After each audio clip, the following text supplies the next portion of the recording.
The Municipal School of Artistic Initiation, EMIA, is a free public institution founded in 1980. The school operates in 3 houses within the park Laina e Paloraia in the south of the city of São Paulo, in Brazil.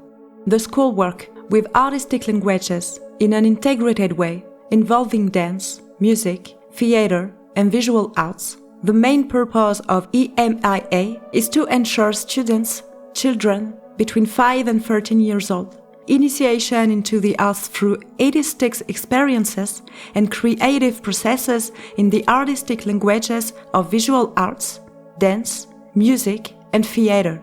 Grupo Estrelas do Sertão, Cordisburgo, embroiderers group of André Quissé, residents of Cordisburgo, Morro da Garça, André Quissé, Tres Marias and São Paulo, 2,000 people participate in the project. The faculty of the school is formed by 51 artist teachers who bring their professional experience in dialogue with the investigative and playful spirit of the children.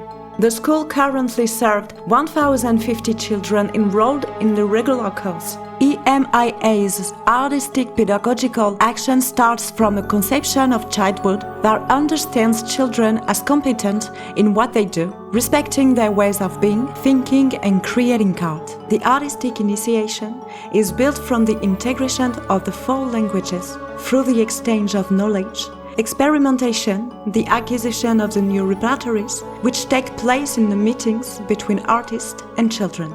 In parallel to the regular course, workshops open to the community take place. These workshops last 6 months or a year and bring the specific project languages presented by the teachers. I am a woman, an only child, married to a wonderful partner and mother of the most amazing boy I've ever seen. I choose as my career to research on the genetics of cancer. And I made it. I became a researcher at one of the biggest institutes of treatment and investigation on child cancer in Brazil.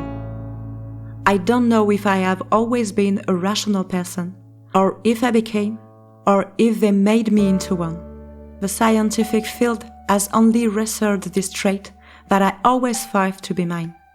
Although I am a great admirer of all sorts of artistic expression, including embroidery, I ended up introprojecting that certainty in order to justify my incapability to be creative, and projecting only in a very distant future the possibility and disponibility to start learning this art. But life is full of surprises, and little did I know the chance of finding my creative drive wasn't so far from me. The year of 2020 didn't start well for my family and I. In the beginning of January, I have to distance myself from my professional activity due to a newly diagnosed breast cancer. The impact was major. I lost my ground right after enjoying the peak of my life and career. I had approved research projects and big results coming. On my last day at work, I turned off my computer, cleaned my desk, gaffed the decorative pictures, turned off the lights, and when I closed the door, I saw, through the glass, my empty chair and desk, in the dark. Then I cried my eyes out. As if it was enough, the tremendous pain and fear of the possibility of never being able to see my own son grow up, or grow old along with my partner, I was also being obligated to say goodbye, indefinitely, to the career I craved since I was 18 years old.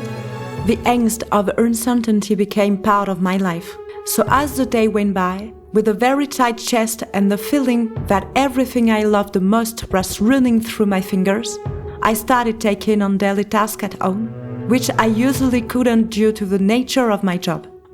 One of them was taking my son to EMIA and waiting, in that beautiful park, the end of his classes. Right at the first week, through another mom who later became a great friend of mine, I learned that at that exact day of the week, and that exact period of embroidery class would be offered directed to the community by the teacher and artist Joana Salles. I clearly remember how my heart felt so fulfilled with joy by hearing the news.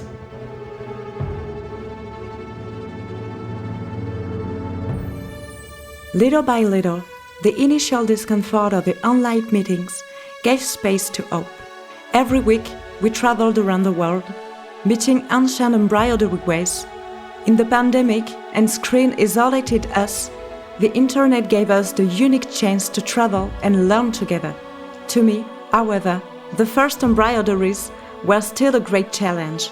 I even thought I had arrived at my limit when confronted with borrow. Using only the kilt, needle and thread available at home to create our interpretation of a river seemed like an impossible mission. I didn't make sense to assign meaning to a bunch of patches, colors and textures that weren't designed to be together. I spent weeks resisting, looking at what pieces randomly united, trying to figure a way out. At that moment, one more time, the teacher's speech made all the difference. Start making, don't worry with results, let the threads guide you. An interior light turned on, so I started structuring my bottle, sewing the first threads, entering a spiral of making, desire and satisfactions. Even though I am mesmerized to see how simple material like threads, needles and quilts can flourish in this range of possibilities. The art saved me from sadness and despair. To me, artistic making with that group of women can drive away the catastrophist thoughts vicious cycle. But even more than that, EMIS Borrow project became itself a metaphor of my own life. Navigating through EMIA's river of pages has woken my creative life in such an intense way. It opened a whole new world of possibilities and taught me how to generate energy and see beauty from the uncertainties of life.